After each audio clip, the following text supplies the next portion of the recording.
All right, guys, I'm gonna make one last video today, and then I'm checking in for the night, man. Completely tired. Out saving the world, doing investigations the last 30 years. Law enforcement, private investigations, protection work, everything. So I want to expand upon something.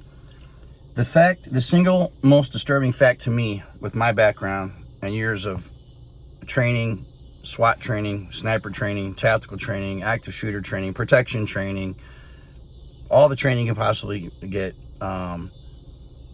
military training from all kinds of people all over the place,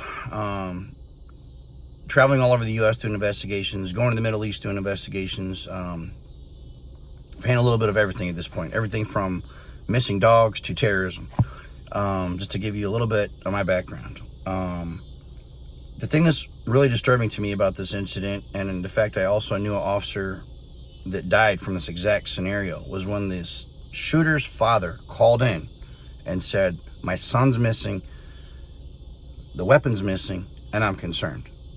That right there, stop. Nothing else that anyone's talking about with this, nothing on the news, interviewing snipers, interviewing military guys, interviewing alleged security experts, having these news chicks on the news talking about news shit. It's all irrelevant at that point. It should stop right there. Who did what, whose fault it was, it doesn't fucking matter. I knew a sergeant, Rick Weinhold, St. Louis County Police, that responded to a call years ago. And the call came out. A guy called and said, "My roommate is missing, along with one of my guns." St. Louis County officers responded. And one of the officers was going to go up the stairs first. Sergeant Rick Weinhold was off duty, on his way home, heard the call come out, responded to the call, told the officers, "I'll go up first." He went up. He suffered a severe gunshot wound from a shotgun. They tried to help him on the scene. He passed away from his injuries and from that traumatic type of gunshot, obviously. And I never have forgotten the way that call came out.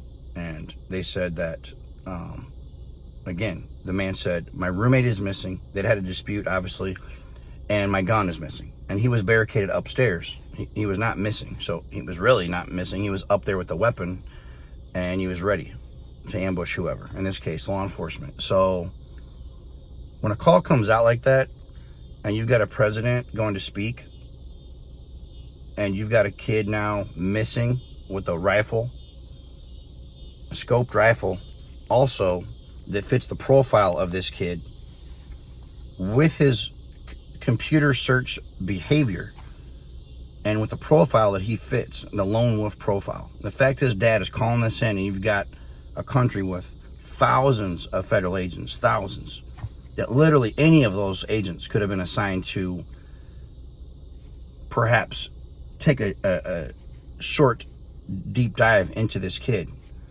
and also then quickly piecing together that if he shows up at this rally, there's a big problem. And having his photo passed around everywhere.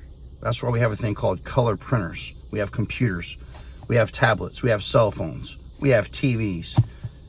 His picture should have been posted everywhere to law enforcement as a suspicious person, a person of interest, a possible threat. Again, it's not like there was thousands of people calling in and said, "My son's missing and has a rifle."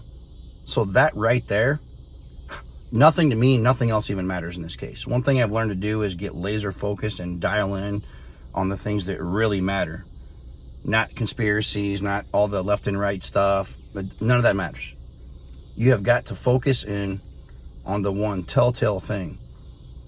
And that was way before this incident happened. I don't remember the timeline on that because I've literally been making videos on this, researching, investigating this, putting way too much time into this. I have actual investigations that we are handling, so this is something that is, again, I'm not getting paid to do this, so I'm just doing this for my supporters, subscribers, fans. I've been asked about this numerous times, so I wanted to do it from my training, my background, my perspective. And if you guys have any questions, comments, concerns, Again, Mike Bland signing out.